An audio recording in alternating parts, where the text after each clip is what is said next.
In lesson 4, we'll be talking about ratio tables. A ratio table is a way to compare quantities. So we can organize what we're doing with our ratio into a table. All right, so question number 1. Todd earns $3 for every 5 chores he completes on his chore chart. $3 for every 5 chores. Remember, for every is our ratio keyword. Find equivalent ratios using the ratio table below. So the first thing we can do is fill in our initial ratio. So 5 chores went with $3. Right? And that would mean that our ratio was 5 to 3. If we want to make another ratio, an equivalent ratio, we just have to multiply the 5 and the 3 by the same number. So we could try times 2, so we'd get 10. Times 2, we'd get 6. We could go back to the 5, and instead of using times 2, we could use times 3, which would be 15. 3 times 3 would be 9. And now we might actually see a pattern if we look. 5, 10, 15, 20, 25. 3, 6, 9, 12, 15. And we know it works because 3 to 15, 5 to 25 is if we just multiplied each one of these by 5. So what we did was skip counted in each column. So 10 to 6, 15 to 9, 20 to 12, 25 to 15. Those are our ratios. Okay, how are the number of chores and the amount of money earned related? So chores compared to money. Well, for every 5 chores, he earns $3. How are the values in the chores column related? Well, it goes 5 to 10 to 15 to 20 to 25. They are increasing by 5.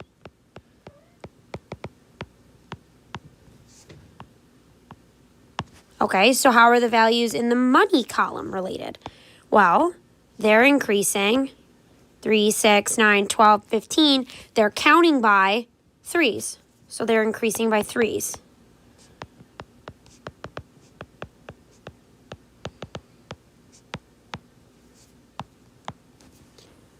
Okay.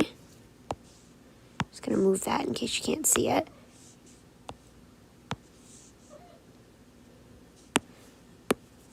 What do you notice about the ratio column?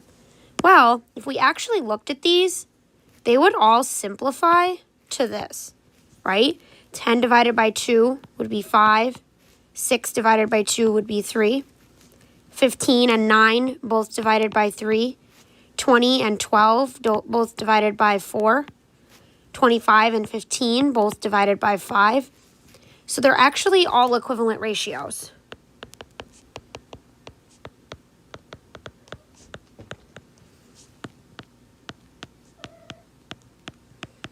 Which was the whole point of setting this up. We want our ratio table to be made up of equivalent ratios. Number 3, a cookie recipe calls for 3 eggs for every 2 dozen cookies. So there's our ratio, 3 eggs for every 2 dozen cookies. So I'm going to fill in 3 eggs, 2 dozen cookies using the labels, just like we did before. And now to fill out the rest of the table, we can skip count. So remember, it adds 3 each time. So 3, 6, 9, 12. Same deal on the bottom, except by 2s. 2, 4, 6, 8. So there's some ratios. How many eggs will be needed for 60 dozen cookies? Well, I'm going to start with my original simplified ratio. So I'm going to say 3 over 2.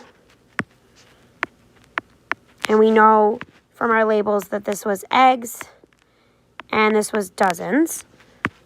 And instead of 2 dozen cookies, we want 60 dozen cookies. So I'm going to put 60 on the bottom. To get from 2 to 60, it's times 30. Do the same thing on the top. 3 times 30 is 90. So you would need 90 eggs. How many cookies can be made with 12 eggs? Okay, so actually, without even writing this, I see 12 eggs in my table. If you look right here at the end, 12 eggs is 8 dozen cookies. So 8 dozen. Okay, number 4. A developer earns $6 for every 21 apps downloaded. So there's our ratio. $6, I'll make sure I put that in the money part down here, for every 21 apps. So just make sure when you create your table that you label it correctly like we did before we were using the tables when we were just making the list. So now skip count. 21, 42, add another 21 would be 63, plus another 21 would be 84.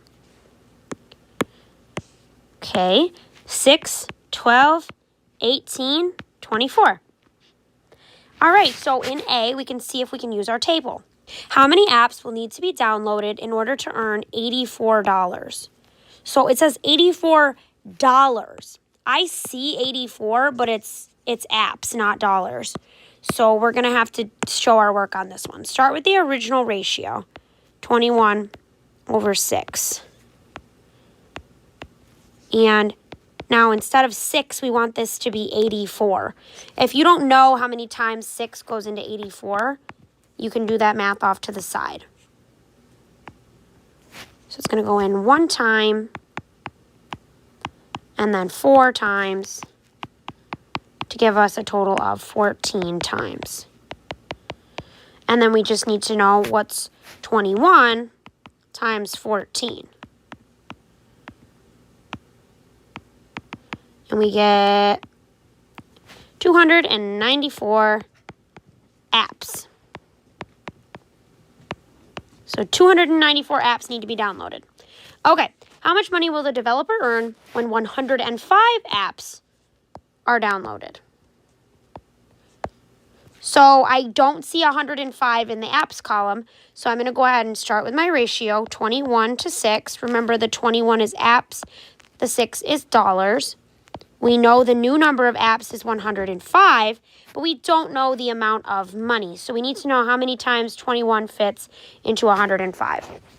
So I'm just going to guess that we're going to say this was 1, 2, 3, 4. Probably 5 times is going to work out. Because if we were to skip count 1 more, 84 plus 1 more, 21 would give us 105. So times 5. Do the same thing on the bottom, and you get 30. So $30. For number 5, the relationships between the number of babies to the number of nursery workers is shown in the table below. So babies to nursery workers. So babies to workers. What is the ratio of babies to nursery workers? Well, I'm just going to use my first entry here, 5 to 2.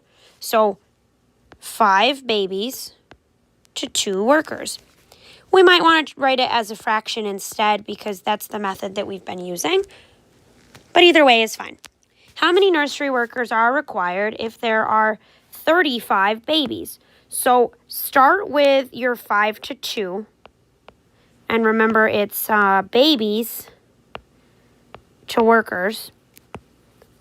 And instead of 5 babies, we're saying there's 35. So I'm going to put the 35 on the top to match the babies. And I'm going to find the bottom number to find the workers. 5 times 7 is 35. Do the same thing on the bottom and you get 14. So it would be 14 workers. If 7 nursery workers are available, then what is the maximum number of babies they can accept? So start with your ratio, 5 to 2. And now in this case, it's still babies on the top, workers on the bottom, but we want to say 7 nursery workers. So this would have to be 7 down here, and we want to know, what does this become? So now here's something that's a little different than what we've seen.